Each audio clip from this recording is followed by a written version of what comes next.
Om Ajnanatimidandasya Jnananjana Shalakaya Chakshurunmilitam Dhena Tasmai Shri Gurave Namah. This is a song by Bhaktivinoda Thakur praying for residents in Shri Navadip Dham. And this is a prayer to Lord Nrsingadev, who Bhaktivinoda Thakur is asking for special mercy to remove the obstacles on the path to staying in the Dham. And he says by removing the obstacles and by the mercy of the devotees that he will be able to worship Radha Krishna in Shri Navadip Dham. So we'll look at the translations first. Within my sinful heart, the 6 enemies headed by lust perpetually reside, as well as duplicity, the desire for fame, plus sheer cunning. Somebody please give me a verse from the Bhagavad Gita in which Krishna describes the existential situation of a living entity and the condition under which he or she has lust perpetually residing within the heart. Microphones, please.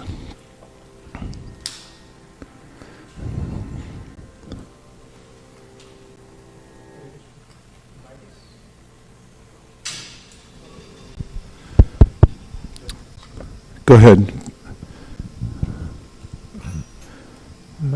Kama Esha Krodha Esha Rajoguna Samudbhava Mahapatma. You got it, keep going. Buddha it says it is the lust only, Arjuna, that is the sinful enemies of all living entities. Okay, grab a key. Do you guys get shloka books too? And anything else you need? Maybe pull out some of the book stands also, if they're still here, for the book stands for those who are going to be using. Okay, go ahead.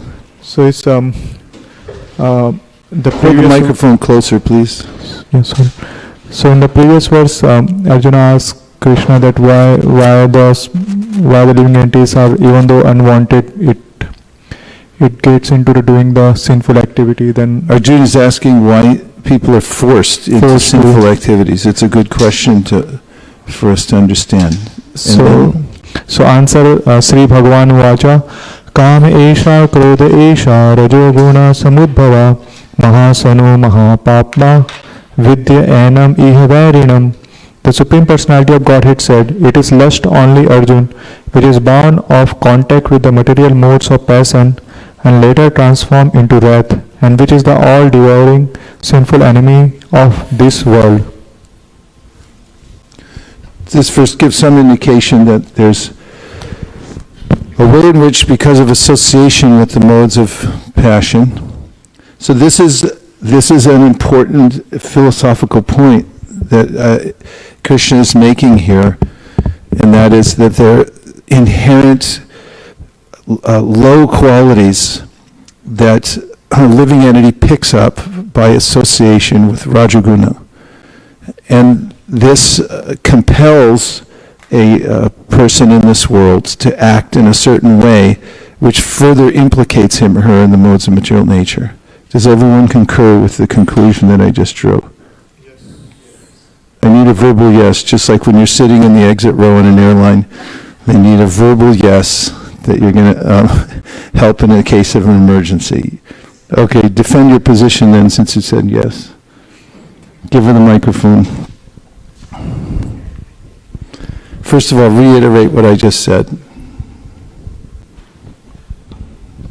You were talking about how lust is the biggest obstacle present in the material world. Just speak up a little more, please. Lust is the biggest obstacle? Yes. Yeah, so you were saying how lust is the biggest obstacle for devotional service in this material world.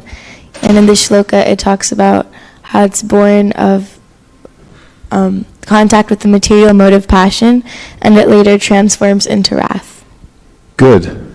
Thank you for giving that reiteration. So this is, if we go back to the bhajan, there's an important philosophical point which we could go further into in great detail. But he says, within my sinful heart, the 6 enemies headed by lust perpetually reside, as well as duplicity, the desire for fame, plus sheer cunning. What about this idea of duplicity? What does the word mean anyway? Yes, go ahead. Duplicity means like showing 2 different sides to yourself. Okay. Can you say more about it, please? It's like, I'm not really sure. It's good. I mean, where's the word come from? Shraddha, you're going to tell us. I think it has to do something with cheating. Okay. And what about the word do? That's 2. Yeah, do means 2, right? Navina knows all languages, just like Krishna. So it comes. They're too far away, though. Go back there and move everyone's chairs closer, because we're feeling separation from these devotees. Thank you. Please, go ahead. So it's a noun which, duplicity is a noun which means deceitfulness or double dealing. And it comes from the late Middle English, also from the Old French, duplicite, or late Latin, duplicitas, from Latin duplic, which means twofold. Okay. So somebody give me a verse from the Bhagavad Gita in which Krishna talks about the way in which, in material consciousness, we develop this sense of duplicity. Go ahead, Navina.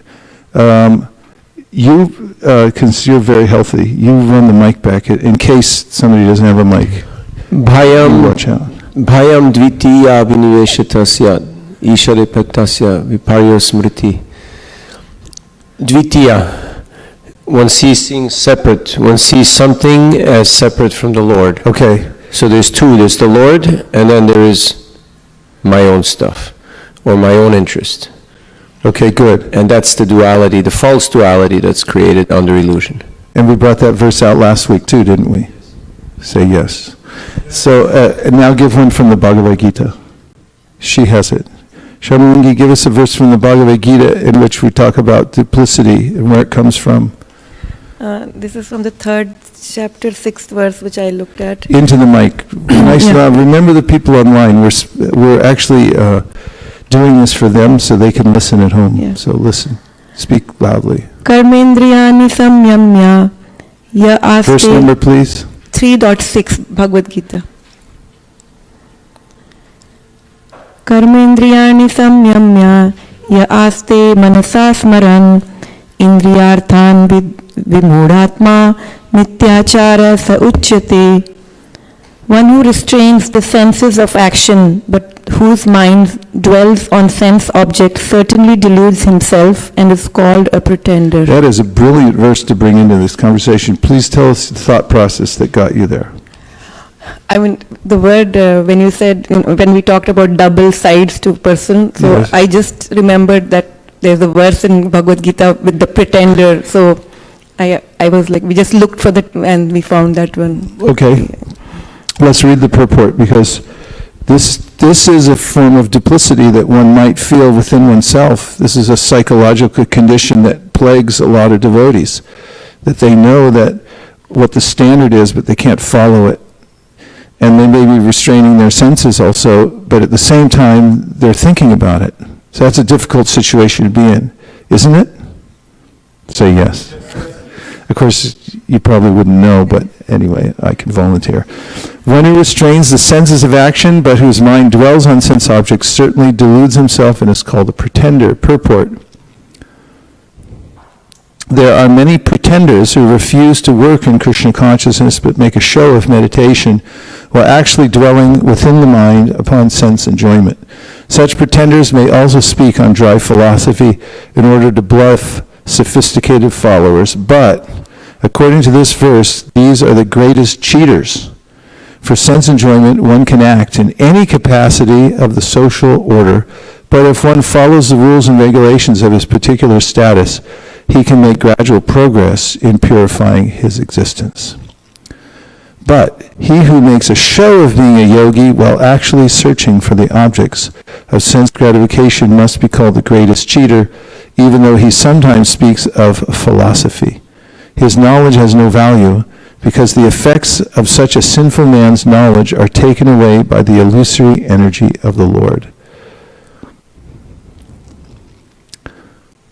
Such a pretender's mind is always impure, and therefore his show of yogic meditation has no value whatsoever. This is a really important case for being sincere, which we talked about on Wednesday night. Someone asked about the definition of sincerity, and if we think about what's being said here, we can see that there's a way in which a person who admits his or her faults and acts according to the position he or she is in right now to advance in devotional service without making a pretense, that is, trying to pretend to be more than he or she is, will invoke the compassion of the Lord and can make an advancement. But if I act duplicitously and I pretend to be more than I am, then it doesn't help. Navina Prabhu. Hare Krishna. Hare Krishna.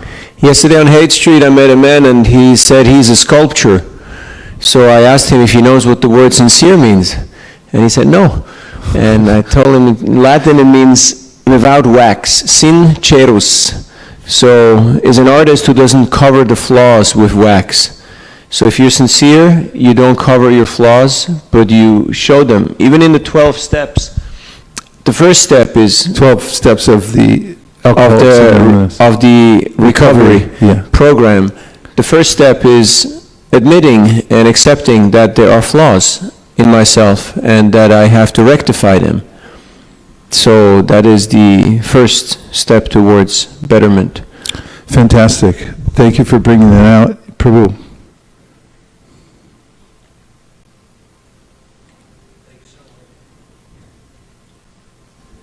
Hare Krishna Maharaj. So, if one can't control, restrain the Closer. senses. Remember, you're speaking for the devotees who are online. They need to hear what you're saying. So, if one can't restrain the senses, because mind, last time also we talked in the last Bhagavatam class, we talked about mind is attached in the sense, mind is attached to sense enjoyment. Mind always thinks about sense enjoyment. So, that is also called a pretender, so I'm asking if we are called a pretender. Okay, sorry. So take your time, no problem. I know you got a good question in there, and sometimes asking a good question takes a little while sometimes to formulate, but it's really powerful. So we'll be patient. You just take your time. Don't worry. Okay, thank you, Maharaj. So we restrain our senses, but mind is attached to sense enjoyment. Correct. So are we called pretenders or no? Am I called a pretender? It kind of depends on whether it's natural that one's mind will be attracted to sense objects. The pretender is somebody who makes a pretense and says that I'm not attached to sense objects and pretends to go about a higher stage of practice or exhibiting a stage of devotional service that he or she's not on yet, and pretends that I don't have that. But the point is, it may be there, but if one admits it and acts accordingly to deal with the situation, then one can make advancement in devotional service. Let's look at Srimad Bhagavatam, the 11th canto, the verse that begins, Swe Swe Adhikarya Nishta Saguna Parikirtita. And someone else, meanwhile, see if you can do, anyway, that's fine. Swe Swe Adhikarya Nishta Saguna Parikirtita. Is that in the shloka book?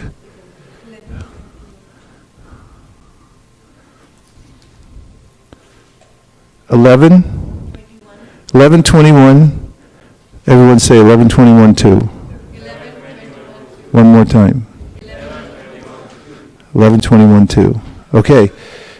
Please repeat. Sway sway dikarya nishta. Saguna parikirtita. Viparya yastu dosha syad. Upayor esha nishchayaha. So before you look at the word for word, please, let's analyze the verse just for what we know so far of the Sanskrit and how it compares to other verses. What other verse do you know, for instance, in the Bhagavad Gita that starts with sway sway? Anybody who's in Chad should know this because it's a verse that we're chanting right now every day. That gives you a clue that it's between 41 and the end of the Gita. Shway shway.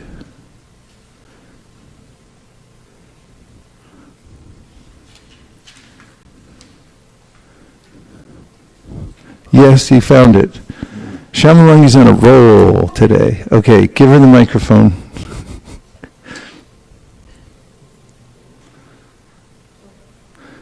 So's our booth master today. Is reading our thoughts out here. Okay, go ahead. So this is Bhagavad Gita 18:45. Sve sve karmani abhirataha samsiddhim labhate naraha Samsiddhim labhate naraha swakarma nirataha siddhim sakarma nirata siddhim yatha vindati tachrinu. yatha vindati tachrinu. Now take us through the word for word. Sway sway, Sway sway. each his own. Each his own. So what does sway sway mean? Okay, good. Karmani, Karmani, work. work. Abhirataha, Abhirataha, following. following. Samsiddhim, Samsiddhim, perfection. perfection. Labhate, Labhate, achieves. achieves. Naraha, Naraha, a man. a man. Swakarma, Swakarma, in his own duty. in his own duty. Nirataha, Nirataha, engaged. engaged. Siddhim, Siddhim, perfection. perfection. Yatha, Yata, as. as. Vindati, Vindati, attains. attains. Tat, Tat, that. that. Shrinu, Shinu, listen. listen. By following his qualities of work, every man can become perfect. Now please hear from me how this can be done. Okay, now go back to the Bhagavatam verse. Okay, now what does sway sway mean? Yeah, so it's talking about like somebody's personal domain. And then how about the word dikare? What does that mean? Why is there, what is the word dikari? Give him the mic. Adhikar means like a right to do something. But it just says dikare. One thing. Like, so adhikar. Explain that. Like, Why does it say dikare and you said adhikare? I think in Sanskrit we split, right? The E means like Sanskrit. So how do you know there was an A there? I think it's abstract, I think. Yeah, because there's an apostrophe there. That means that by Sunday rules it was removed so that it connects phonically. Sway sway dikari and sway sway adhikari. Yeah, but so we know the A is there, right? Yeah. So the word's adhikari, and what does that mean? Adhikari means I have a duty or I have a right to do it. Like I have a power, authority to do something. Like Okay, a power or right. So let's put the two together, sway sway adhikari. it means I think I have a right to do something or I have a duty to do something, both ways. Okay, scroll down, let's look at the word for word, how it's been rendered. Okay, sway sway, in each his own adhikari position. Yeah. Okay, sometimes it's qualification, you have a certain position already, position qualification. So each is an own position, sway sway adhikari. Yeah. Okay, back up again, please.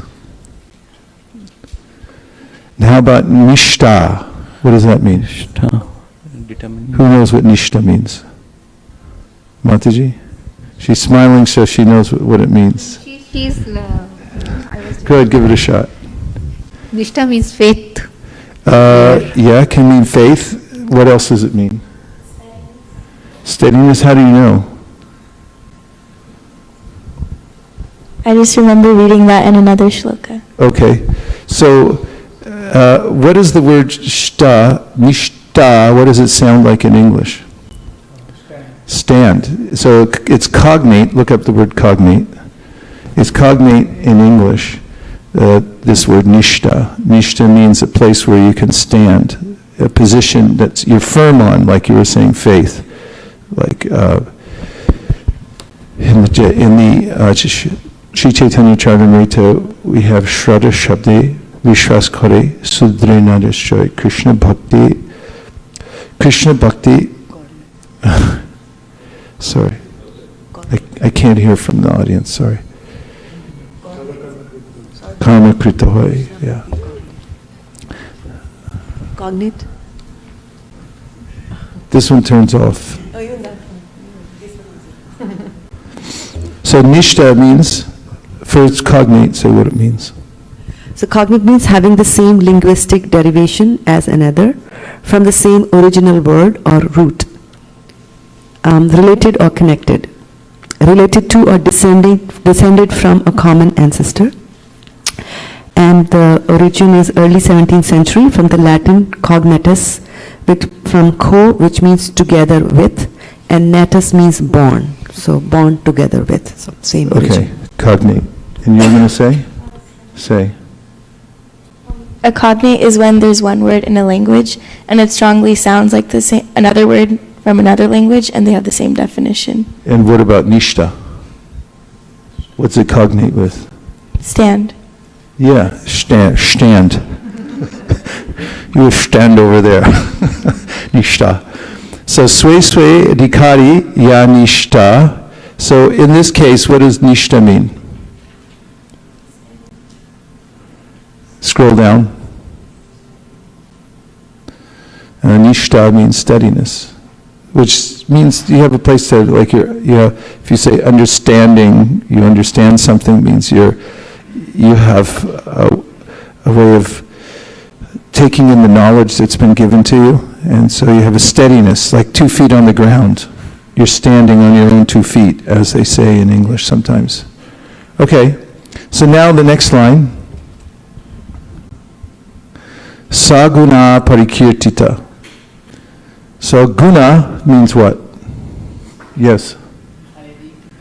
Piety, good. How did you know that? You saw it? Okay. Well, that's good. Saguna parikirtita. Sometimes you say guna, we think it means the modes of nature, but here it means a good quality. Parikirtita. Scroll down. Is declared to be. So let's look at the full first line. So it says, Sway dikari ya nishta, please repeat. Saguna parikirtita. And so what does that mean? Whoever's speaking, give them the mic. Like each person has their own position, I guess. Or what about saguna parikirtita? That means a good quality. What's a good quality? Like if what? On. If sway dikariya nishta, if you're fixed in your own adhikari, qualification, position, right? It means position in this case. So if you're standing in your own position, do you know what that means in the context of this verse? Yes, it's what? like not trying to be someone you're not. Yeah, good, excellent. So sway dikariya nishta saguna parikirtita. Is that good or bad? If you're sincere and you just stand in your own position. It's good. How do you know, according to this verse? Because it's guna meaning. Because guna means? Piety. Good, yeah. It means good. Yeah, okay. It's a good thing. It's a good quality. So sway dikari anishta saguna parikirtita. If you stand in your own position, where you really are now, that's good. And now let's look at the word viparyas. Who knows what that means? Yes? Opposite. So now the verse is going to tell us about what's the opposite. So viparyas to dosha means what? It's a South Indian food. Goes with idli. Now, here it means? Opposite to gun. Opposite to guna is a dosha. Dosh. It means very, very bad. Not piety. Not very good. Say not very good. Not very good. Better get it fixed. Better get it fixed. Better get it fixed. Okay. Viparyas. The opposite, now it's saying the opposite is true, so this is like a mathematical verse. Here's what's true and here's the opposite. So viparyas to dosha syad. So syad means what? We heard about it last week because we said bhayam dvitiya binibeshata syad. And we said bhayam syad, what? Fear arises. So viparyas to dosha syad, a fault arises when you do the opposite. And what's the opposite? Upayoresha nishchaya. So if you act in the opposite way, that means if you try to act according to what you're not, what position you're not in, act outside your adhikari, then viparyas, the opposite arises, and it's a fault. And then upayor, both, esha, nishchaya. So nishchaya, again, as you look down, this is a definite conclusion. Like we're fixed in this conclusion. This is the fixed conclusion that's always true of the two, esha. These 2 points are always true. That if you act according to your adhikari, then it's a good quality. And if you act outside of it, it's a fault. Does that make you feel better? Okay. Now someone tell us how we got here to this verse. What got us here? Tell us the thought process. Okay, Shamalangi. You might as well just keep the mic over here. Keep going. No, I think he asked the question, right? Go ahead. He asked that, our mind always dwells on other objects other than devotional service. So are we called a pretender? We are trying to follow devotional service, but our mind is not always cooperating. So are we called a pretender? And then for the answer, you went to this verse. And say more about it. And how does this verse answer the question? This verse says that no, if you are, if you stay according to your own position, then that is good. That is piety, and the opposite is totally fault. It's not correct. So you should be not you should not be a pretender, basically. So basically, then we're saying that you should if you have a certain level of qualification, you should just stay in that forever. No. Is that what we're saying? No, but we should not try to pose as something we are not, but we should, again, not stay, Okay, start from where we are. And so Bhaktivinoda Thakur makes this point in regard to this verse in the Chaitanya Shikshamrita. He says, it doesn't mean that you just stay in your position forever and claim, I'm disqualified. This is my position, I can't move from it. He says that you have to see the practice of bhakti as a ladder, and you have to walk up that ladder. And he says this verse means that you have to walk up the ladder deliberately and carefully. So once your foot is on one rung of the ladder, it's nishta, it's fixed there. Then he said, move to the next level. And he said, if you run up too fast, you don't even get any grip on each one of the rungs, then you'll slip and fall off. But he also says, if you put your foot on the low rung and then you don't move to the next rung, when your foot is already steadily on that rung, he said, then your advancement will be distant. So you have to keep moving and analyze what am I qualified to do right now? And then you have to do it. It's not that you just claim that I'm always at this position and I'll never move. And there's some people that are always advanced and some people that are always unadvanced. So I can't move. That's not correct. Yes. So Maharaj, can you also comment a little bit more on how we see all this in the context of sadhana bhakti?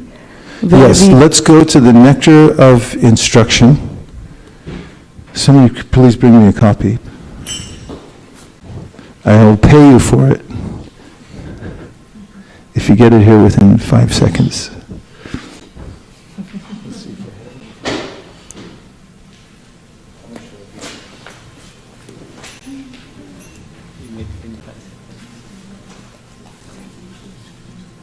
I'll pay you later. So, in the nectar of instruction, we find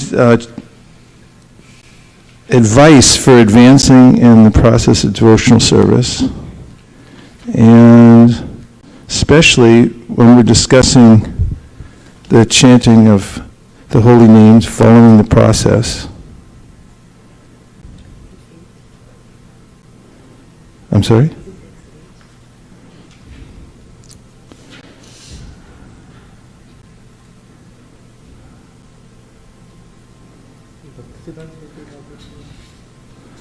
I got it.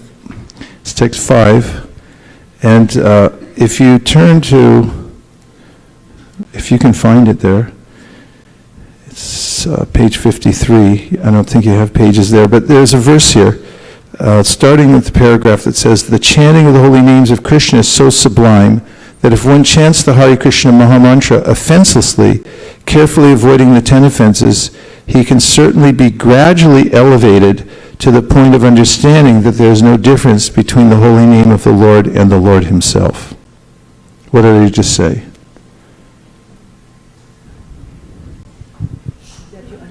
No. Raise your hand and then take the mic. Go ahead.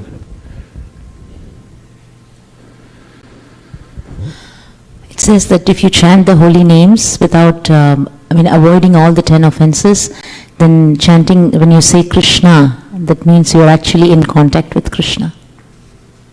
Thank you. Then, one who has reached such an understanding should be very much respected by neophyte devotees. One should know for certain that without chanting the holy name of the Lord offenselessly, one cannot be a proper candidate for advancement in Krishna consciousness. That's very clear. So, this is the essence of the practice of Krishna consciousness, to chant the holy names without offense. Now, he quotes a verse. In Sri Chaitanya Charitamrita, Madhya 2269, which number?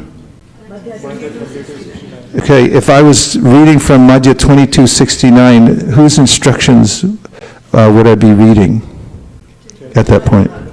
Chaitanya Mahaprabhu to Sanatana Goswami, yeah. That's a section that everybody should know in the Chaitanya Charitamrita, Lord Chaitanya's instructions to Sanatana Goswami. So Chaitanya Mahaprabhu tells Sanatana Goswami, Jahar Komo Shraddha She Kanishta Jano, Krame Krame Teho Bhakta Hoibe Uttam. So what does Krame Krame mean? Does everyone agree? Krame Krame? Say Krame Krame. So tell a verse from anywhere in the Shastra that describes Krame Krame, or uses the word Krame Krame. But it doesn't count unless you say it in the microphone very deliberately so our friends online can hear, because that's who we're catering to. Last one, like Krame Krame Bhavet Prema, just like which is the ultimate thing, you get it, the love of Godhead. Where is that from? It's from, I think, Bhakti Rasamrita Sindhu, Nectar of Devotion. Okay. Can you look it up? Somebody else give another Krame verse. Yes.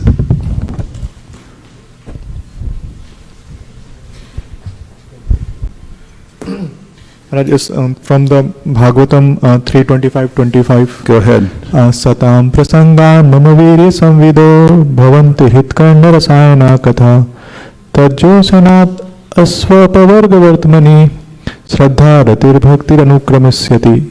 So where's the Krama verse there? It's the last line. Yes. Anukramisyati. Okay. Tell us.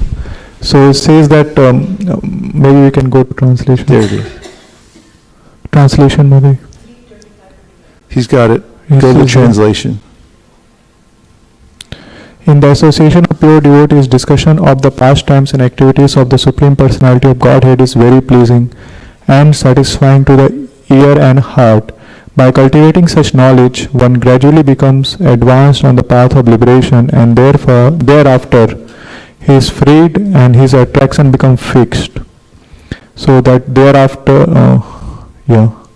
thereafter, so it's saying that what is the kram or what is the sequence, and his attraction becomes fixed, then real devotion and devotional service begins. So it starts from association. So this verse has the word anukramishati, which is a very important phrase. Everyone say anukramishati. So it's got the word anu, which means to follow, and krama. So you're following, actually what it's saying is one thing follows the next. And what is it that follows? The various stages of advancement in devotional service, and they follow the practice of devotion as mentioned in the verse, which is to hear and chant in the association of devotees. Then naturally one will advance krame.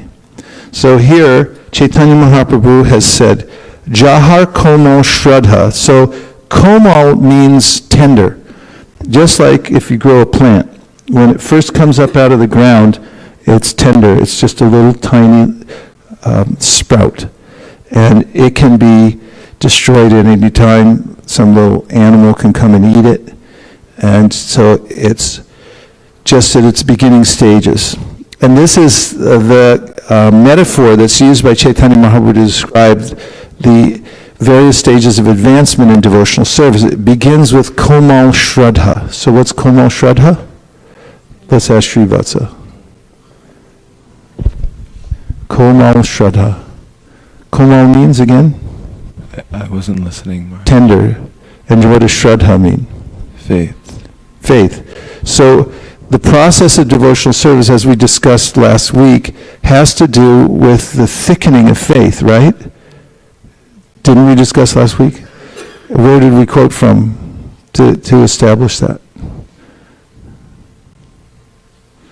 Sri Brahma Samhita. What does it say in Sri Brahma Samhita about faith? Yeah. Just keep the microphone by Shamalangi. We'll be all right.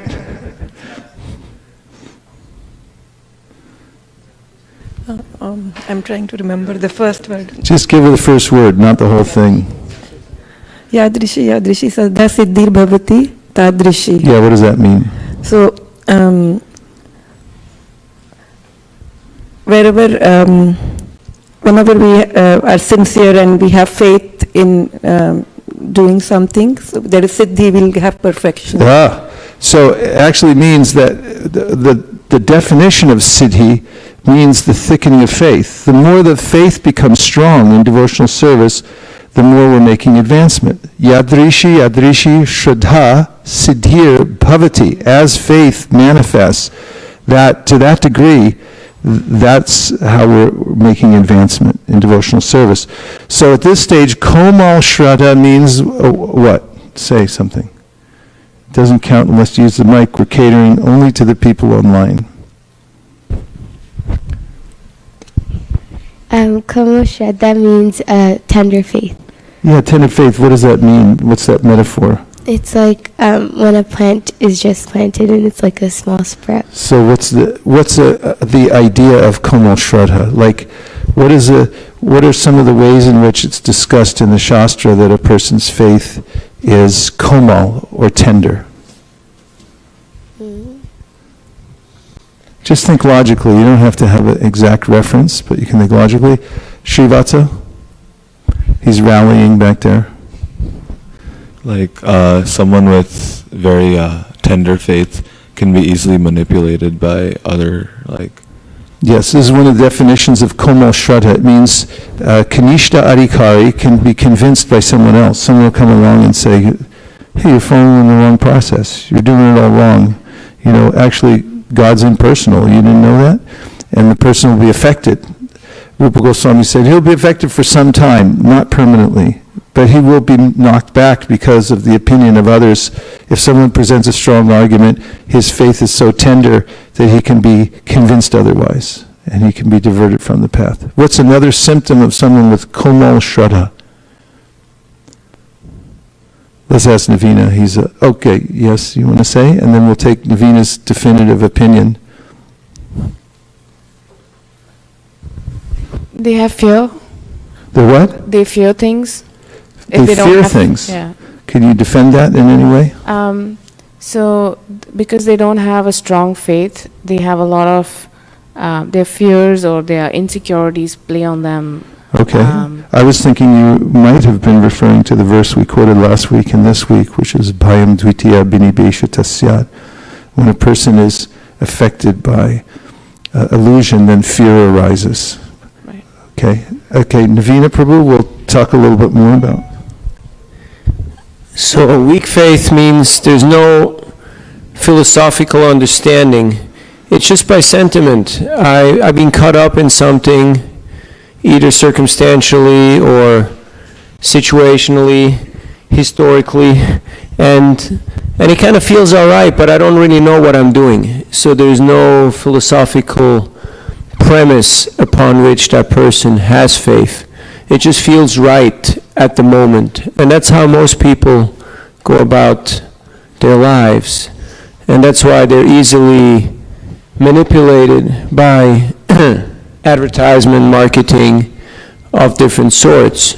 So if we don't want to be manipulated, we have to have a sound philosophical foundation to what we do. That's why we're here in class going into these verses and these words and these concepts and ideas so that we actually can avail ourselves of this philosophical substantiation so that we can base our life on substance and not just on emotions which are constantly changing. Thank you. This is an important aspect of the various stages of advancement in devotional service and Shraddha. The Shraddha actually means faith in the Shastra. We understand that the Supreme is speaking to me in a very unique way through the Shastra, through Bhagavad Gita, through Srimad Bhagavatam, and I accept. And those who are fixed in the tenets of Shastra, what does tenet mean? Look it up. In the tenets of Shastra are known to be Madhyama Adhikaris, or middle devotees. This is one of the aspects of somebody who's advancing in devotional service, is their level of understanding of the Shastra. Or actually, the person who's in the lowest position, Kanishta Adhikari, doesn't know Shastra and also has very weak faith. The person in the middle position has strong faith but doesn't know Shastra. And the person in the topmost position, the Uttama Adhikari, has strong faith and also knows Shastra. This is one of the ways to differentiate the three levels of devotional service, of which there are also unlimited categories within each one of those three levels. Go ahead. So tenet is a noun. Spell it, please. T-E-N-A-N-T. Okay. It is a noun, and it means a person who occupies land or property rented from a landlord, or it can mean a person holding real property by private ownership. But I didn't say tenant, I said tenet. Tenet. Spell it for her, please. T-E-N-E-T. No N. T-E-N-T, like you mean the principle, right? Yes. T-E-N-E-T. You sure it has an N? Okay. Go ahead. Prabhu, I was thinking that when a person has this faith, very strong faith, and could be reading Shastras, but it's not the outside world that will influence. Sometimes the mind itself will propose different options and say, oh, you know what, this may not be the way, that may. So I understand that chanting is the most important, so that we'll be able to control that voracious mind because of the past conditionings. I was thinking, is there any specific quote or something that do mention that the mind will distract you even if you have a strong faith, and what should you do about it? Anything like that? Yeah, in the Bhagavad Gita, Arjuna said the mind is very distracting and it's very difficult to control. And Krishna says you should practice and you should also use detachment.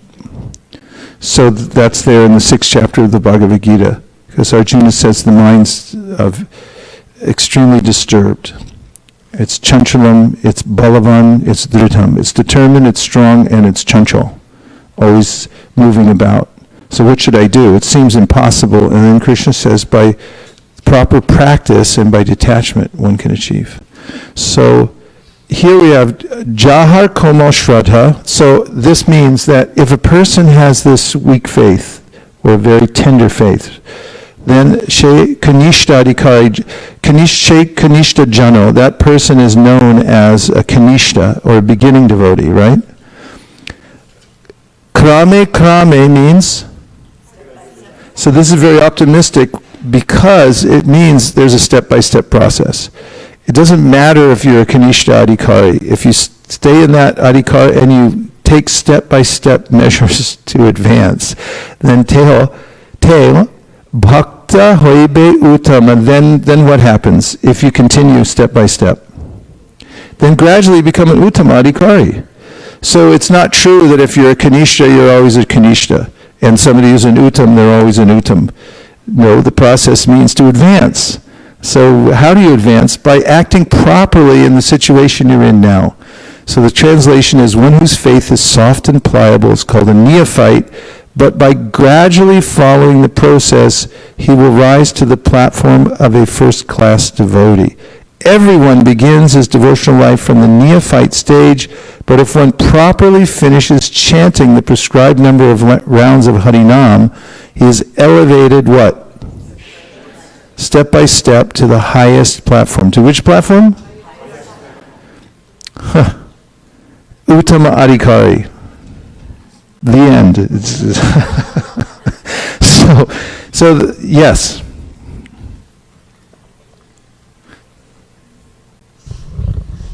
Is your faith tested when you're in that stage Is your faith tested when you're in that stage? Yeah, like if you're meant to, because they say that you still have to go through your karmas, right?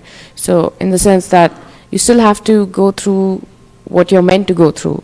So when you're in that stage from the first stage to Uttam Adhikari, is your faith tested? Do you go through tests to see that you survive? Yes. And how... let me ask you this. You went through school. You're a highly educated person. Did you get tested going through school? Yeah, absolutely, yeah. Why did they test you? To make sure that you're ready for the next level. Okay, so when you're in devotional service, Krishna tests you also. Okay. And it's not so much that you're tested by your past karmas. When you become a devotee, you're putting yourself under Krishna's care. You're saying, Krishna, I no longer want to be under the direction of Maya. I want to be under your direction. Does that mean there's no more tests? No. No. So what kind of tests are they if you're under the shelter of Krishna? Maya. They're Krishna's tests, not Maya. Okay. So there's a difference. And if you'll turn to 10:14:8, please, in the Srimad Bhagavatam, we'll see the difference as presented by Vishwanath Chakravarti Thakur. Everyone okay so far? Yes. 3 people are okay. Otherwise we'll get you a drink or something. Okay, so this verse, translation, says, my dear Lord, one who earnestly, I got to say this quick before it turns off, one who earnestly waits for you to bestow your causeless mercy upon him, all the while patiently suffering the reactions of his past misdeeds and offering you respectful obeisances with his heart, words and body, is surely eligible for liberation, for it has become his rightful claim. Purport, listen carefully. Srila Sridhar Swami explains in his commentary that just as a legitimate son has to simply remain alive to gain an inheritance from his father, one who simply remains alive in Krishna consciousness, following the regulative principles of Bhakti Yoga, automatically becomes eligible to receive the mercy of the personality of Godhead. In other words, he will be promoted to the kingdom of God. The word susamikshmana indicates that a devotee earnestly awaits the mercy of the Supreme Lord while suffering the painful effects of previous sinful activities. Srivatsa Prabhu, what does sumikshamana mean? It means that one goes through the suffering of their past misdeeds or like their karma while waiting for the mercy of But they're very impatient, right? Are they impatient? No. What are they then? Patient. They're patient. Yeah, so they patiently wait for the Lord's mercy. That's an important point because the Shastra says that the Lord gives His mercy to those whom He chooses at the proper time, when we're ready. So we can't demand it any time. Look, Krishna, I've done so much for you. Why aren't I getting something? Now, but the devotee is very patient and waits for the Lord's mercy to come to him or her. So the word susamikshamana indicates that a devotee earnestly awaits the mercy of the Supreme Lord even while suffering the painful effects of previous sinful activities. So far, so good, Janaki? Okay, now listen to the rest. Lord Krishna explains in the Bhagavad Gita that a devotee who fully surrenders unto Him is no longer liable to suffer the reactions of his previous karma. So now we have a conundrum. Because on one side it's saying we're suffering the reactions of our sinful activities, but you surrendered, right? You say, Krishna, I surrender unto you, and therefore Krishna is saying, okay, in the Bhagavad Gita, take away all your sinful reactions. So how does that work? How is it that on one side we're saying, or Krishna is saying, that I take away all your sinful reactions, and on the other side is saying he's getting sinful reactions, suffering from his past sinful activities? Here's the answer. However, because in his mind a devotee may still maintain the remnants of his previous sinful mentality, the Lord removes the last vestiges of the enjoying spirit by giving his devotee punishments that may sometimes resemble sinful activities. The purpose of the entire creation of God is to rectify the living entity's tendency to enjoy without the Lord, and therefore the particular punishment given for a sinful activity is specifically designed to curtail this mentality that produced the activity. Although a devotee has surrendered to the Lord's devotional service until he is completely perfect in Krishna consciousness, he may maintain a slight inclination to enjoy the false happiness of this world. The Lord therefore creates a particular situation to eradicate this remaining enjoying spirit. Can you give a summary of what we just said? The philosophical difference between ordinary karma and the kind of apparent sinful reactions that devotees receive. So if you're a devotee and if you've surrendered to Krishna, then closer. You still go through your karmic activity, meaning you still you're still paying for you're still going through the reactions in the world, but because you surrendered to Krishna, you don't, Krishna protects you, and basically you only see the things that you have to learn from, in the sense that you basically, your karmic reaction is controlled in a way. Yeah, that's good. And I like what you said, Krishna protects you. So he's protecting us from our own desire to enjoy the material world, in a way. He's protecting us from ourself, from our own inclination to get more entangled in the material life, so that he may present situations to us. It may seem like karma. It's like, oh, why did this thing happen to me? This must be bad karma. But actually it's Krishna giving us a situation in our lives to say, no, little jiva. Like when I'm in the garden sometimes, I see a little bug coming along, and he's going in the wrong direction. I mean, according to me, because I have a higher perspective. You're about to walk into a flood or something like that. It's like, don't go there, and I'll start putting my hand, like, go the other way. Or a worm, he's heading for a desert, and I'm going like, like deserts, worm, you can't live there, so I'll move him, back into the moist earth. And the worm might think like, why is this guy picking me up? And why am I being moved? Why am I being tortured like this? But actually, I have only good intentions. I love earthworms and these little bugs. They're going about their business in the garden, doing, what Krishna told them to do. He gave them facility to do a certain kind of job, and they're just trying to do it. So from my perspective, I'm helping them. From their perspective, I'm some fearful monster who's trying to kill them. The other day, I saw a spider on my desk, and I came in, I saw him, and I turned the corner, and I looked at him, and he looked at me, and then he took off. I was like, I'm not going to hurt you. So, our vision of what's happening to us, when we surrender to Krishna, we should develop the understanding that this is being given to me as a special mercy by Krishna to help to rectify my desire to enjoy the material world in a very specific way. Because once we give that up, then we're no longer obligated to enact the base, react to the base impulses that we get because of our previous association with material nature. And that's a really nice situation to be in. We start seeing the world in a completely different way. Exactly. Okay, so where are we now? Go back to Nrsimha's prayers. That's where we started. We were on the first line of the translation, so let's sing the song. Was your question answered, by the way? Okay.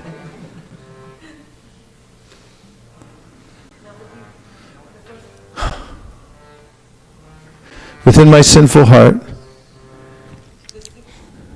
the six enemies, headed by lust, perpetually reside, as well as duplicity, the desire for fame plus sheer cunning. At the lotus feet of Lord Nrsimha, I hope that he will mercifully purify my heart and give me the desire to serve Lord Krishna. Weeping, I will beg at the lotus feet of Lord Nrsimha for the benediction of worshipping Radha and Krishna in Navadvip, perfectly safe and free from all difficulties. When will this Lord Hari, whose terrible form strikes fear into fear itself, ever become pleased and show me his mercy?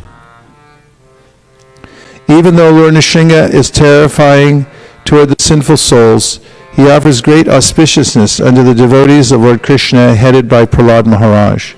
When will he be pleased to speak words of compassion unto me, a worthless fool, and thereby make me fearless? He will say, Dear child, sit down freely and live happily here in Sri Gauranga Dham. May you nicely worship the divine couple, and may you develop loving attachment for their holy names. By the mercy of my devotees, all obstacles are cast far away. With a purified heart, just perform the worship of Radha and Krishna, for such worship overflows with sweet nectar. Saying this, will that Lord delightfully place his own divine lotus feet upon my head? I will experience sublime love for the divine couple Radha, Krishna, and undergo the ecstatic transformations called sattvika. Falling on the ground, I will roll about at the door of Sri Nrsimha's temple.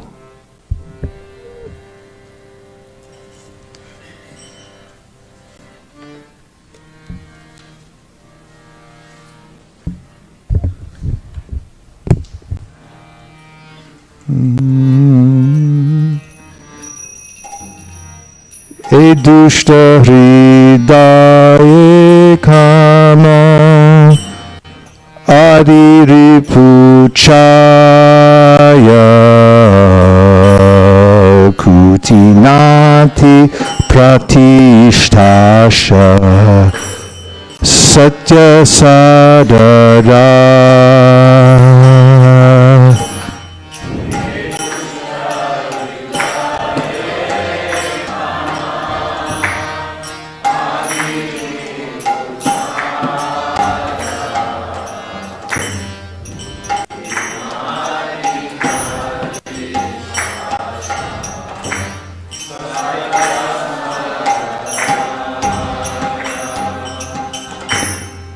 Hridaya Shodhanaro Krishna Ravasana Nrsimha Charane Mora Etoka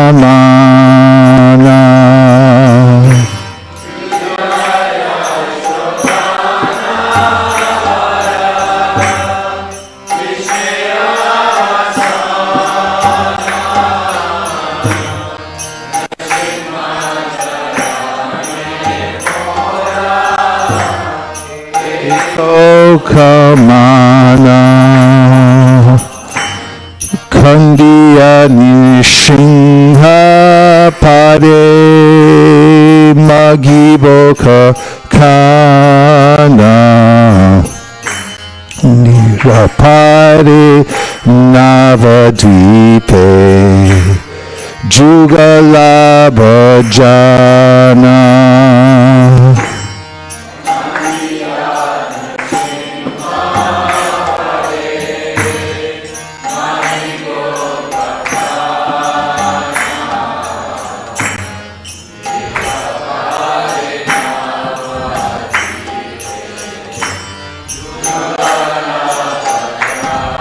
Here it is.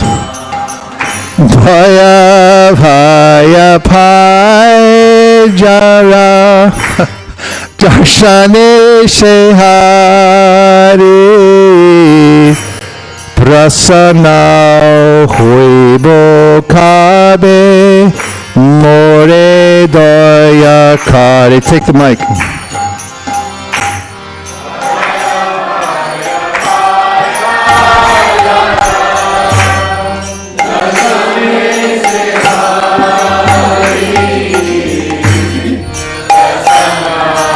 One more time on that. She's going to sing it. Back. Bye, bye. Oy bhai jar darshane se hari prasanna hoibo kabe more daya kori. Baya baya pai jar darshane se hari prasanna ibo kabe more daya kari. Yajyapi bishana murti dushta jiva prati praladare Krishna bhakta jani bhadrati.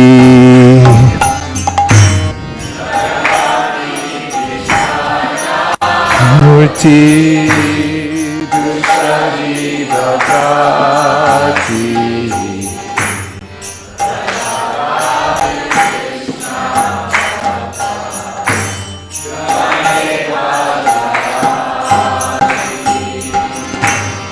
Kabeva prasanna hoye sakripa vachane nirbhaya karibe aye muda kinshane.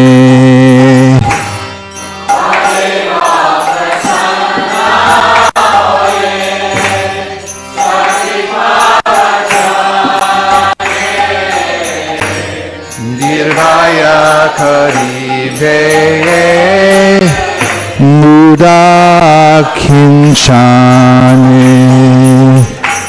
Swachande baisho he vatsa shi goranga dame jugalaba jana how rati how name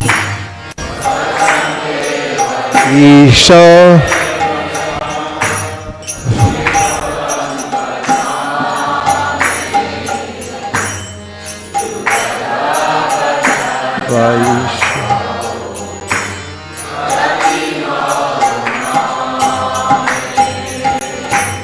Mama Bhakta Kripa Bale Vigna Jabe Dura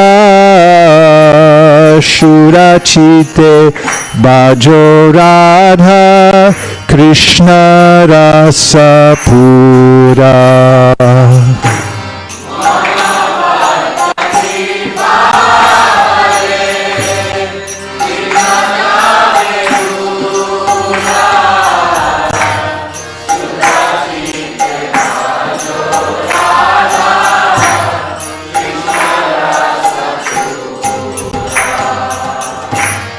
Hey boli kabe, hey mora, mastaka upara, swiya shri charana harshe, daribe ishvara.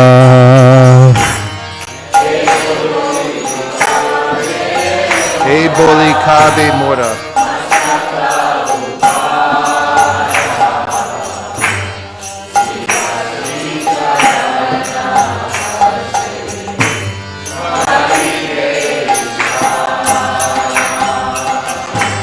Amani jugala preme satvika vikare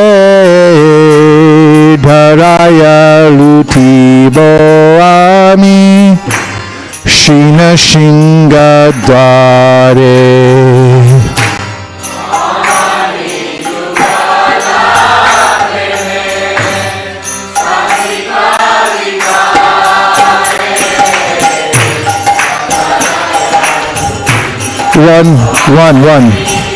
One.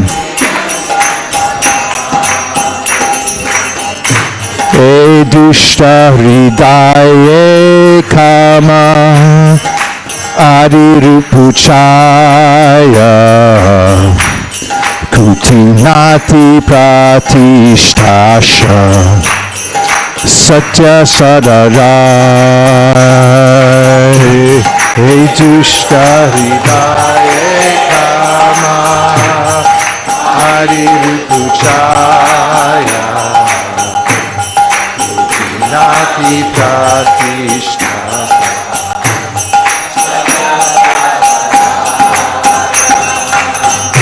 Hridaya Shudanaro Krishnera Vasana Nishinga Charane Mora Eto Kamana.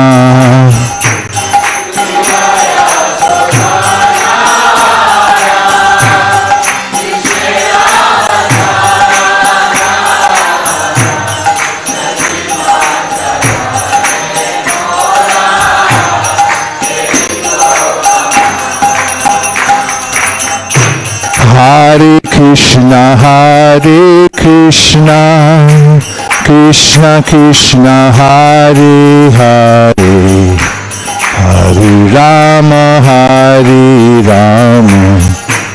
Rama Rama, Hare Hare. Hare Krishna.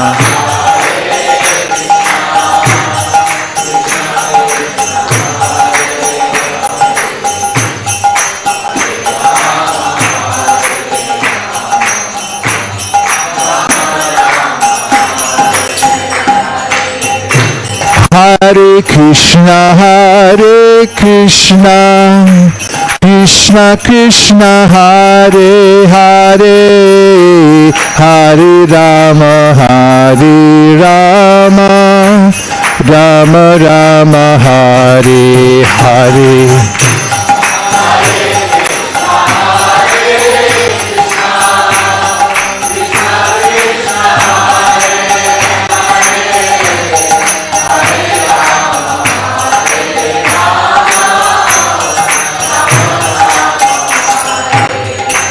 Hare Krishna, Krishna Krishna, Hare Hare, Hare Rama, Rama Rama, Hare Hare.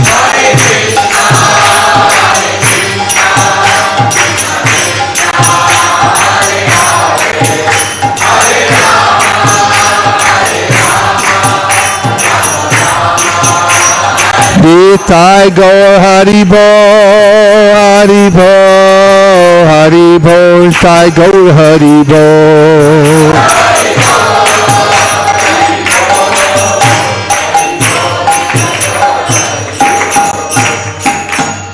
Nitai Gaur Premanande Haribo. Taking a 4-minute break. Please meet with somebody during this break and share with them the main realization that you've taken away from the first part of this discussion. Got it? And then you're going to relate back what that person told you. Okay, see you in 4 minutes. I didn't give Mahabhavi Prabhu, who's visiting us from Norway. He's Mr. Norway. He's been there for many decades, overseeing the preaching activities in the friendly socialist country of Norway, which provides free health care for all their people. Am I incorrect? And so he's visiting us here. His good friend Navina Nirada Prabhu, and he comes regularly to stay with us at our Govardhan retreat during the Kartik time.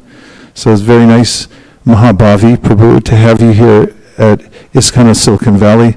So let's give him a proper welcome. Kunkundi Devi said, Shrinvanti Gayanti Grinanti Sadhava. If you just appreciate devotees and you appreciate the devotional service, that's how you make advancement.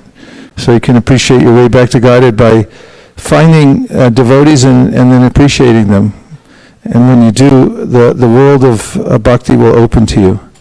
And I will just take a few reflections that you got from one of your colleagues during the sharing session on the 4-minute break.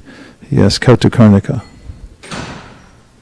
Maharaj, I met Ashok Narang Prabhuji. So Prabhuji shared that although we all have different problems in our life, everyone, whether they be devotees or non-devotees, so Prabhu always appreciates how you have explained nicely that one has to be patient. If Krishna, we will go through the sufferings, although Krishna says in Bhagavad Gita that he takes away all the sufferings, but as you described that we might have the last vestiges of material desire, so Krishna has to give us customized karma in order to take away that last vestiges. Wow, what a beautiful point. Thank you. Maharaj, yeah, that Prabhuji, right. So what does it look like in a specific instance when you're being challenged by some disturbance in your life and you decide to be patient? What does it look like in your mind and in your heart? Somebody tell me. Yes.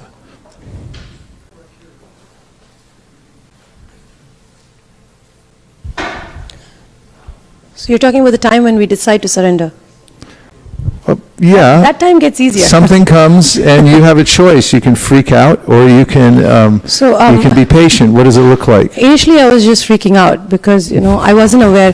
That way, I am eternally grateful to Chaitanya Sharan Prabhu because the way he came and gave these lectures, it opened our eyes to the Bhagavad Gita and it opened our eyes to our mind. We could always recognize that there were two voices in us talking, but I never realized who was who, because one is louder than the other and we never know which one's talking. But Chaitanya Charan Prabhu helped to understand that it's your mind talking, not you, and you're able to recognize the difference. So when you're freaking out, nowadays I'm able to notice that my mind is freaking out. I want specific instances. I banged my car a few weeks ago. And then for me, my mind nature is to replay and replay and replay and replay ad infinitum till I can figure out it's not my fault. I looked at it and I said, truthfully, it's not my fault. But if it is my fault, Krishna knows it and I will get what I deserve. And end of the day, either way, it's not in my control, so I'm going to stay calm. Okay, so this is one of the ways we can analyze what it looks like to be patient. So first thing is you took a little time to process it. Then you said, there's nothing I can do about it. This is one of the tenets of, hey, did we get that word, by the way? Tenets? Well, how is it spelled and what is let's hear. Boy, I got you just in time.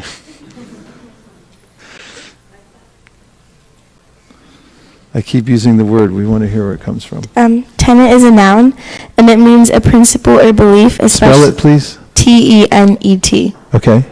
A principle or belief, especially one of the main principles of a religion or philosophy. And the origin is from the late 16th century Latin, and literally it means he holds from the verb tenere. It means what? To hold, or he holds. To hold, or he holds. Tenet. tenant? Everyone say tenant. Tenant. There's tenant and tenant. A tenant means somebody who's holding an apartment or something. A tenant is a principle that we hold. So one of the tenets of patience is to understand that there are certain things I can't do anything about. And this is, we'll notice in the life of Prithu Maharaj when he's trying to perform his 100th horse sacrifice and Indra ruins the whole thing out of envy. And then he becomes very angry and he wants to kill Indra. And the sages say, don't kill him, we'll kill him. And they're about to kill him, and then Brahma comes and says, oh, you can't kill Indra, he's the temple president. And then Brahma says that you have to understand that there are certain providential things that come that you don't have any control over. And when they do come, then be patient, because first of all, you can't do anything anyway, and second of all, if you get involved in it, then you'll enter more deeply within the depths of anxiety. So don't do that. And the other part you said was, besides, there's nothing you can do about it. There's nothing I can do about it, and if to me, my understanding is it wasn't my fault, but Krishna knows the truth. If it was my fault, I'll get what I deserve. So you're kind of leaving it to Krishna. You know, what's done is done. Prabhupada used to use that phrase a lot. What's done is done. Now, Krishna will, I'll move forward diligently doing what I have to do about the situation, but you're patient. You just see that this is how the world is moving, and you don't become so distraught by it all, right? The biggest challenge, Maharaj, is, I mean, it's a great achievement to be able to get to this point for me personally, to be able to learn this. But the mind never stops. It's like this child that always needs your attention. Even though I say this and I'm able to understand the tenets of what you're saying, the mind constantly keeps coming back. It's like the kid asking for the lollipop. Please, Yeah. Mataji, please. That's true. And Krishna says, therefore, in the Bhagavad Gita, we have to make a friend of our mind. And yoga is the training of the mind to be our friend. And when the mind is attentive to Krishna's instructions and starts to go on its own and make suggestions for devotional service, it then changes the direction we go in our life. In the beginning, actually, we were changing the direction because we're overriding the mind by our intelligence. It's the adult in the room and the mind is the child. But as the mind also becomes attracted, purified, and then attracted to Krishna, then the mind pulls us in that direction also and becomes our friend, because the mind becomes enlivened by devotional service. Evam prasanna manaso bhagavad bhakti yogata. The prasanna, the mind becomes happy with the activities of devotional service and wants to go there. So just as the mind now, in its impurified state, might want to go to places that are surcharged with Rajaguna, because my mind may be contaminated by traces of Rajaguna. And my neighbor, I think from the sound vibration that comes out of his yard, is in Rajaguna, and probably a lot of Tamaguna, because he likes to listen to the radio. And I recognize the vibration that he's attracted to, but I don't resonate with it at all. The songs, of course, you know, the songs that they're singing on the radio and things like that, they're not attractive to me at all. But he likes it, and he keeps it going, especially during certain times of the day. And I can recognize the mode of nature that's coming out of there. So when the mind changes by association with transcendental sound vibration with the devotees, then it becomes attracted naturally to a different kind of vibration. And it becomes our friend, because it only wants to hear certain kinds of sounds. But Guru Maharaj, you come out and walk in the morning when you do your japa, and you like that space. And now someone's invaded your No, not moral that. space. Only at certain times of the day, thankfully. People don't wake up that early Okay. to turn on their radio. But if that it's only in the happens- afternoon at 3 o'clock for some if reason. that I think they run a happens- daycare over there or something. if that happens, and this is your spiritual, like if you've taken a certain time of the day and you're using it, then we tend to get very attached to that because it helps us in our sadhana or in our service. When people come and invade that space, it requires a lot of, to stay calm first of all, and then to say, you know, this is so necessary for me in my daily life. If I give this up, I'm going to be less of a person than I was the day before, and yet these are my obligations. How do I balance these two things? Like if I'm chanting and suddenly my kid wakes up or someone needs to go early, it's so frustrating because that time of the day is my only comfort. Well, as a householder, you have to be flexible. And that's the nature of householder life, is that there'll be various kinds of obligations that will come up unsought and randomly, perhaps. And that's one of the lessons to learn in householder life, is how to accommodate those random interruptions and keep going at the same time. It's not that as a grahastha, your house is going to be running like a brahmachari ashram, because the kids may not be on the same schedule as brahmacharis. And when you're in the grahastha ashram, be in the grahastha ashram and perfect it. That's what swe swe adhikarya nishta saguna parikirtita means. Okay, you're a grahastha, you have these obligations, you have these distractions. Learn how to do your devotional service despite those various distractions. And when you come out of that ashram, you'll be very strong, because you will have dealt with ways in which to stay steady even though it wasn't completely regulated practice. So, if I could have a 12 chapter Bhagavad Gita. Then you'll find that Krishna says in the Bhagavad Gita that a person who's not dependent, thank you, I got it. A person who's not dependent on the ordinary course of activities. Could you find that verse, please? You get credit for it anyway because you went there, even though you... A person who's not dependent on the ordinary course of activities is very dear to me. Means that there may be all kinds of disturbances, but somehow or other you're not dependent on that. You're able to continue your practice of bhakti despite the fact that there are all kinds of disturbances. It's the last day of Kartik, you've maintained your vow all the way through, and then all of a sudden there's an emergency, and you had 12:16, and you have to change course, right? So, okay, you do what you have to do. You're not dependent on the ordinary course of activities. So, this is 16, you said? Okay. My devotee, 12:16, who is not dependent on the ordinary course of activities, who is pure, expert, without cares, free from all pains, and not striving for some result, is very dear to me. Purport: money may be offered to a devotee, but he should not struggle to acquire it. If automatically, by the grace of the Supreme, money comes to him, he is not agitated. Naturally, a devotee takes a bath at least twice in a day and rises early in the morning for devotional service. Thus, he is naturally clean both inwardly and outwardly.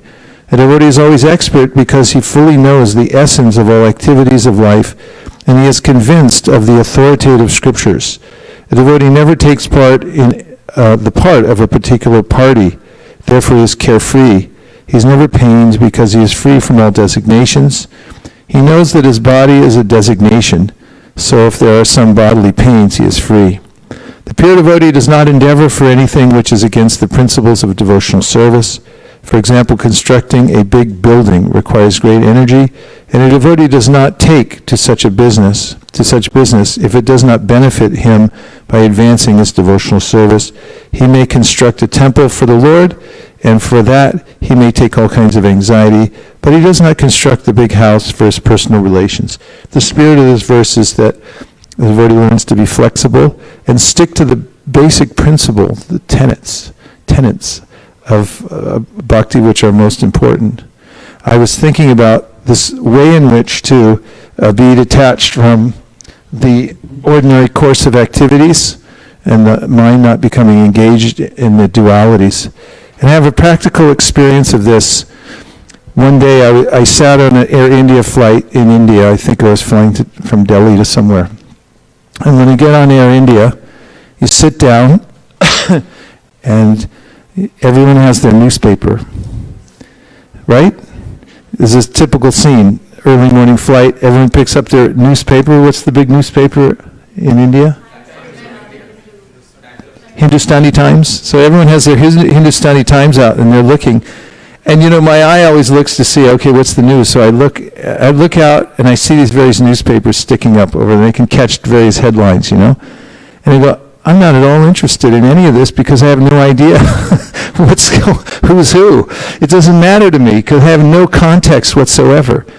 You know, every article, even the sports things. I've never played cricket in my life. I'm sorry to disappoint anybody, but I don't even know what it is. And, you know, I'll see the cricket scores and I go, I don't care. And I don't care who won. I don't care who lost. I don't care who won the election. I don't care, you know, who fell off a bridge because it doesn't mean anything to me. And for a devotee who's really become focused, the Shraddha has become thickened and is looking at Krishna as the only value in life, he or she looks at the whole world like that. Yeah, it's there. I'll deal with it. And I can deal with it. If someone wants to talk to me about the news, I'll say, yes, very interesting, very good. I'm sorry for you that your team lost. But I don't care.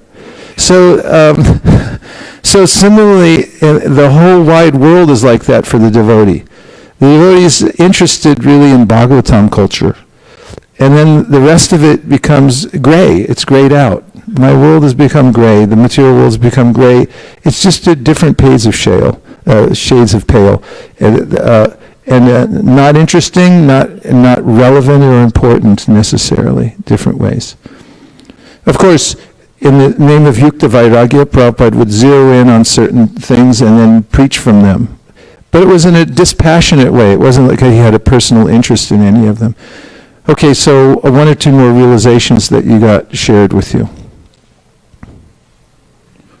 We had a 4-minute break, and during that 4-minute break, you extracted a realization from a colleague, and now we're reflecting it back, just to reorient you.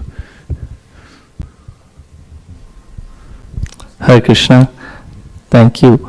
The one point that I heard from Gopal Prabhu was about the staying alive in Krishna consciousness, and the example that Prabhupada gives, that the son of a rich man, how he has to just stay alive to get all the wealth. So just by following the regulative principles, that, you know, one can go back to the kingdom of God was very inspiring. Yeah, please go ahead. Was very inspiring and very, giving a lot of reassurance. You know. Good. So the staying alive is important because we'll be constantly attacked. When I studied business, they told us that as soon as you start a business, it will be assailed by others. There will be predatory marketers. Everyone will come for taxes on everything.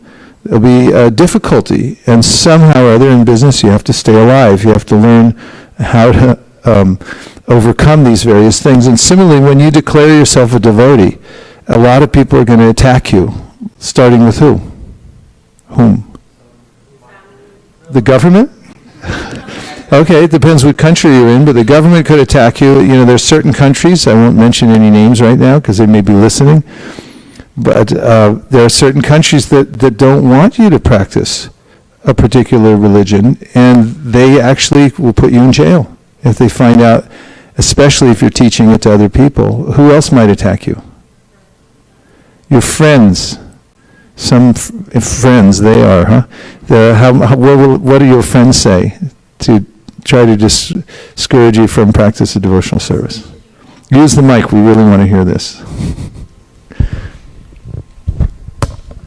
They'll say how socially awkward devotees are because of certain practices and certain food things that they avoid eating, and certain, like, for example, if they chant, they're like, okay, what are you chanting? It's just like weird.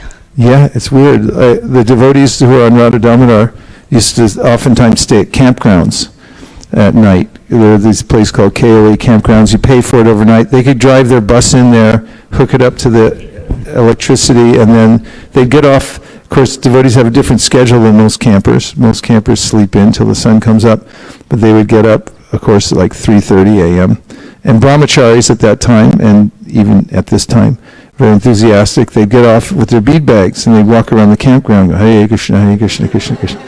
So somebody called the police, state troopers came into the campground, and they were very disturbed because they had a report that there were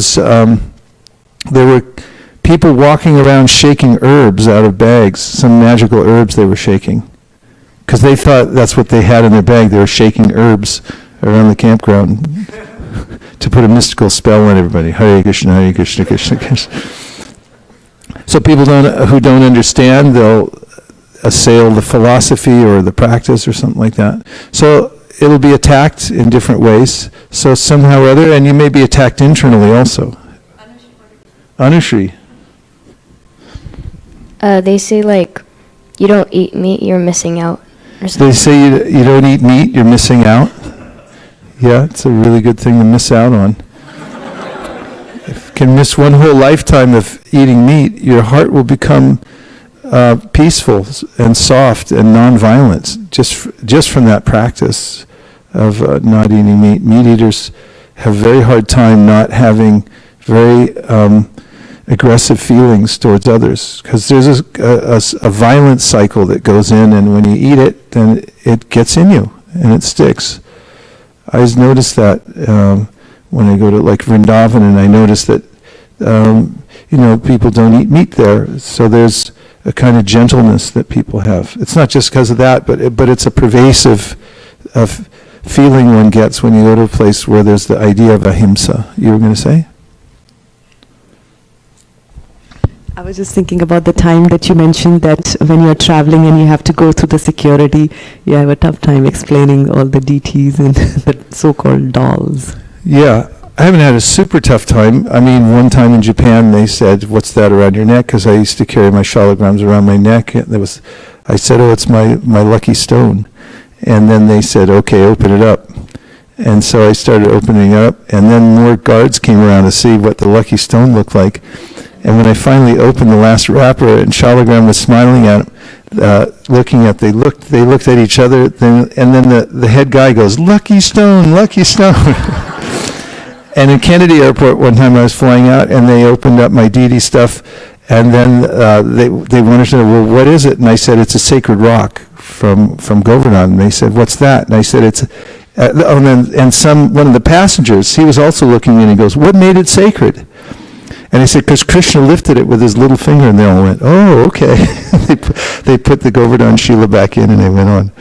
But anyway, Yanisha Sarvabhutanam Tasyam Jarakati Samyami. What's night for most people is a time of waking for devotees, and vice versa. So we'll take one more realization that was shared. Yes.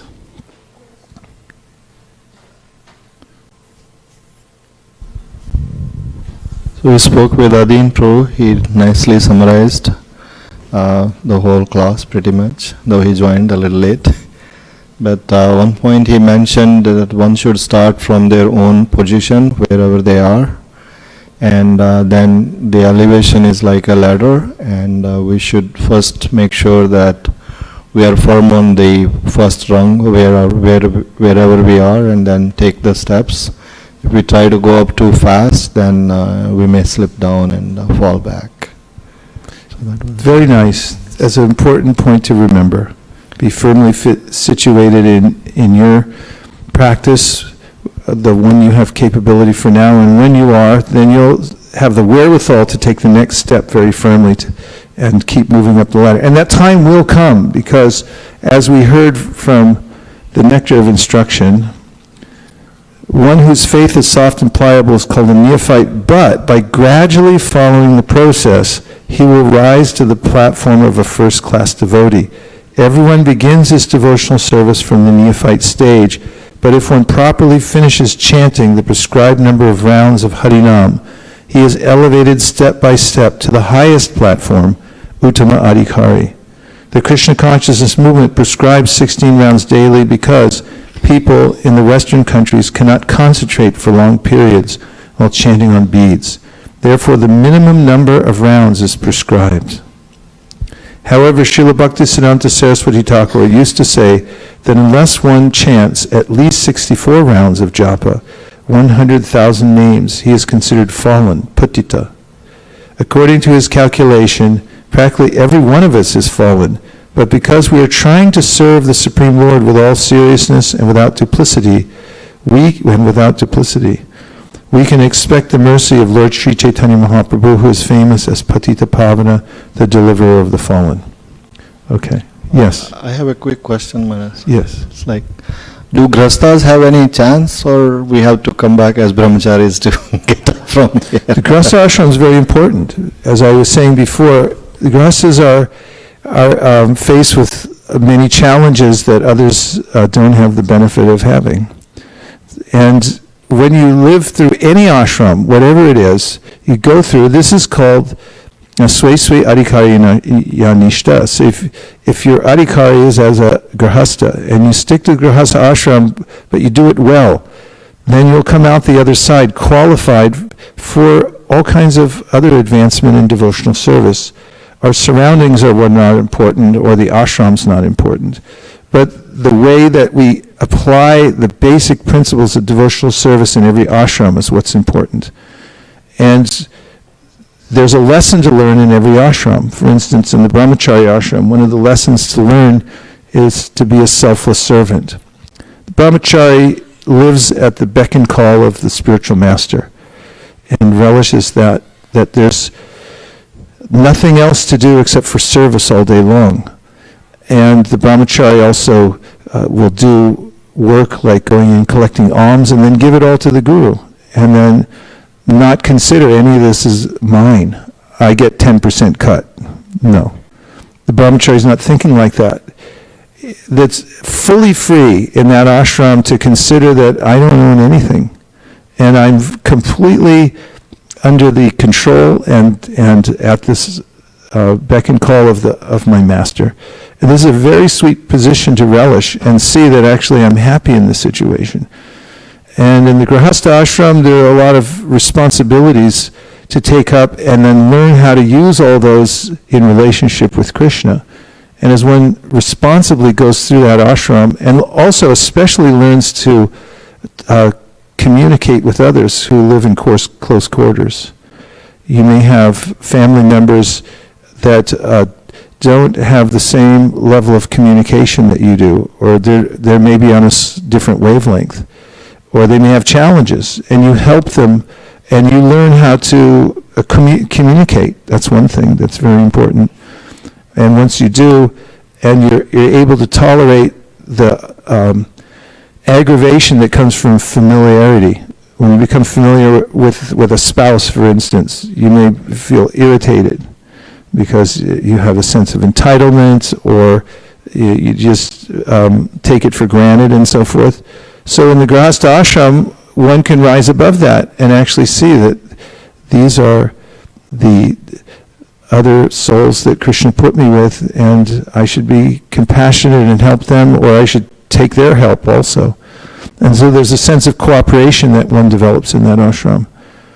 And then there's later situations in life where naturally the obligations to various family members will disintegrate by themselves. If you just wait long enough, things always fall apart. So you don't have to worry about it so much. People die, and then they're like, wow, they were here a minute ago, now they're gone, and you don't have the same obligation you did before. And the world just opens up. So it's a natural way in which, at a certain time of your life, if you've practiced well in the other ashrams, then you'll notice that I have a certain impetus and qualification to be more detached and work in the world. Yes.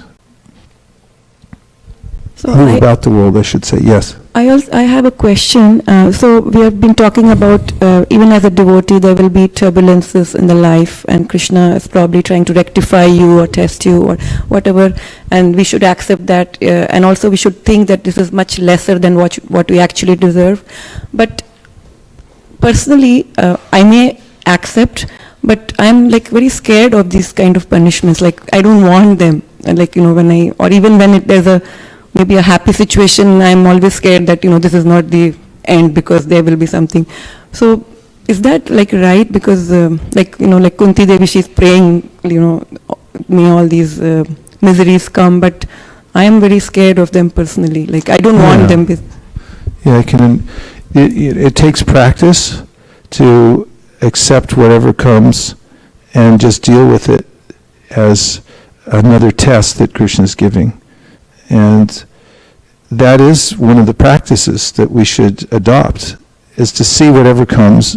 First of all, you think of it logically that when apparent adversity comes, if you have a wider vision, you can understand adversity's not necessarily bad. Most of the breakthroughs that we have in our lives, or that any great person has in his or her life, comes when adversity strikes, apparent adversity. And to see the various changes that come up that apparently move against my plan and my idea of what comfort is, as Krishna's mercy is the spirit of that verse. You have to train your mind to see reality, which is, first of all, there is no secure position in the material world, that's for sure. So you can expect that it's going to change all the time. And Krishna expresses that in the verse, Matra sparshastu konteya shitoshna sukhatukada agama paino nityas tantatikshashva bharata. That he advises that learn to be tolerant even as the world's changing around you. So that's a practice. So you have to practice that. And then to see that the things that are coming, notice that they give me an opportunity to express my devotional service and to take deeper shelter of Krishna when they do come. So it is our fear that my situation of comfort in the material world, my sense of reality is going to be disturbed. But it will be, naturally. So it's better to be preemptive about it and just depend on Krishna and take shelter of him as these things are happening, and that takes practice. So in any ashram, that's the practice, to see change and adversity in the light of Krishna's mercy. Yes.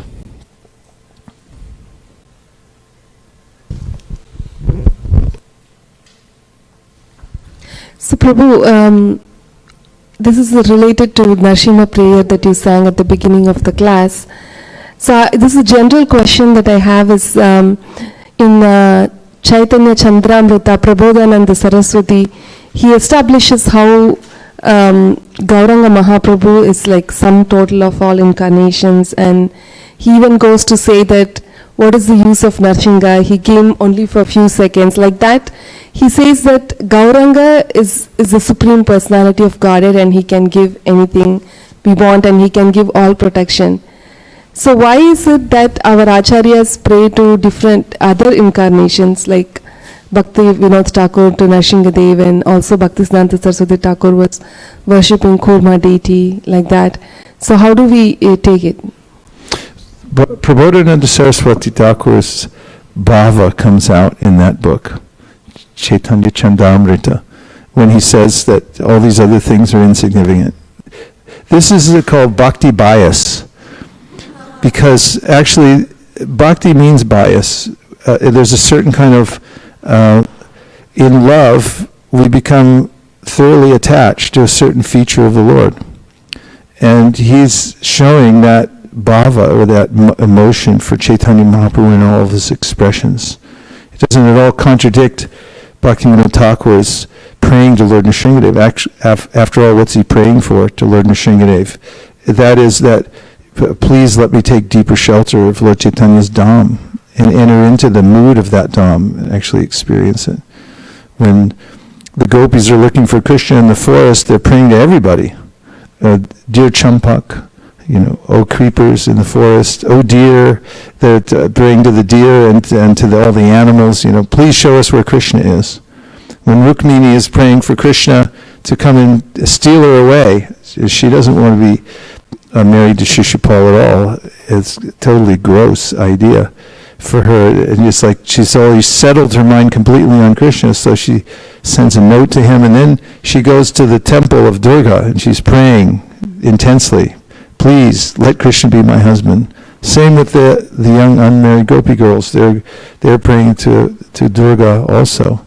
Please let Krishna be my husband. Prabhupada comments, you pray to anybody. Of course, Nrsimhadev actually is a very special incarnation in, you'll notice that he appears throughout the Gaudiya pastimes, and that it's not that he's some Vaikuntha deity, somebody remote, but even Prahlad Maharaj, whose his mode of devotion is different in some sense from the mode of spontaneous devotion that the devotees in Vraj have, still is interconnected, because one has to have, he represents the actual standard of pure devotional service from which one can make advancement. Within the core of my heart, my only desire, let there be no material desire, so that I can worship you properly. So the point is that devotees will take help from everywhere, from anyone and everyone who can help them advance towards their goal of worshiping Krishna with no motivation whatsoever. But especially Lord Nrsimhadev is prevalent in our pastimes. After all, Bhaktivinoda Thakur tells how he's one of the deities who reveals where Lord Gauranga is, where he actually appeared. Because early in the morning, Bhaktivinoda Thakur, from his vantage point, from his house, could see a cloud of dust coming up and ending up now where the Yoga Pit is. And then he realized, it's Lord Nrsimhadev coming from Mangalartik every day. So Lord Nrsimhadev is revealing many things, and he appears throughout the pastime, the Leela of Chaitanya Mahaprabhu. So it makes us want to go there to Nrsimhapali next year. We can sing the song and then be thinking about that and go to Nrsimhapali and sing that, and it's all within the realm of worshipping Mahaprabhu in the mood of Prabodhananda Saraswati.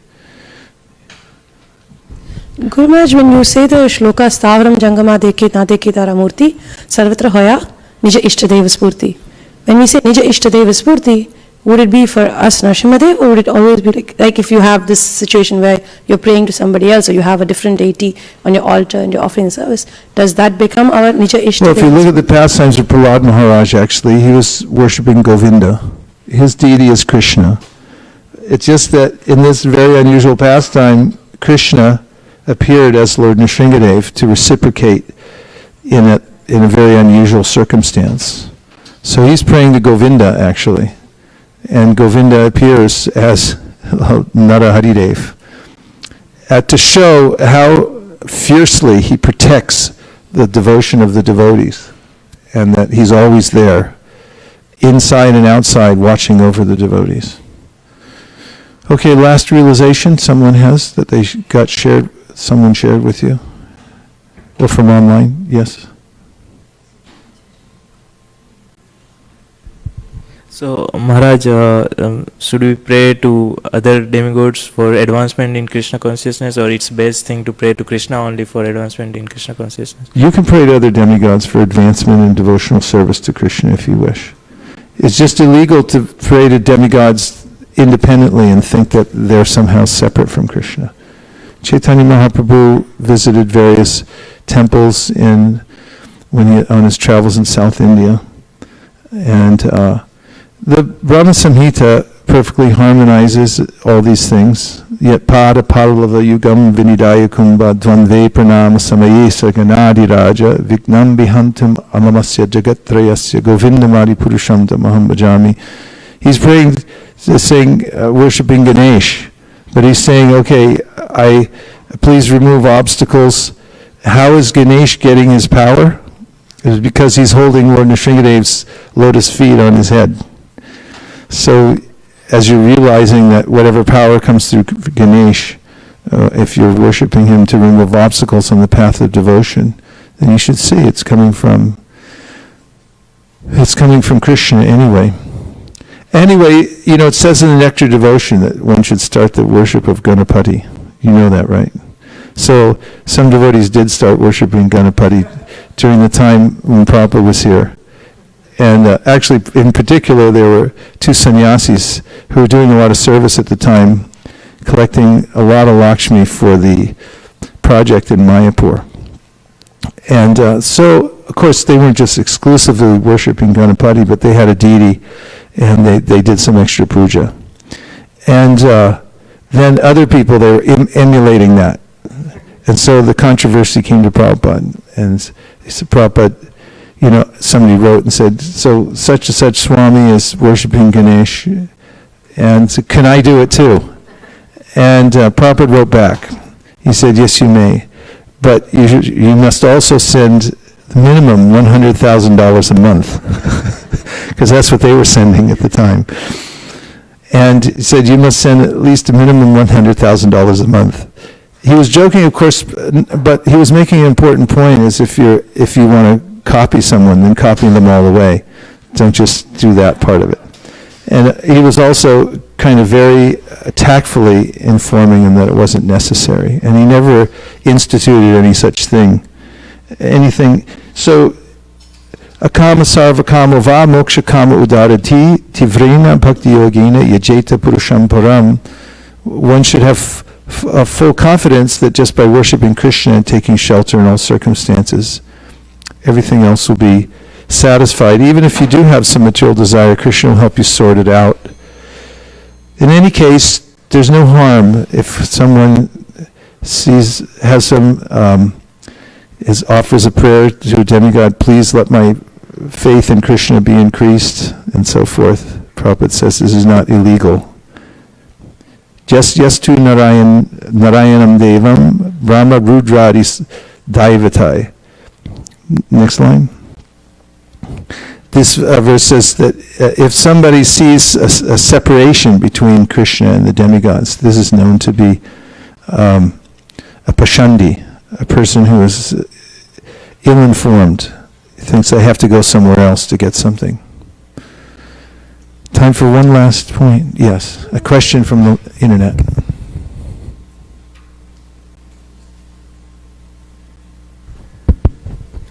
This is Anuradha Sevani Devidasi.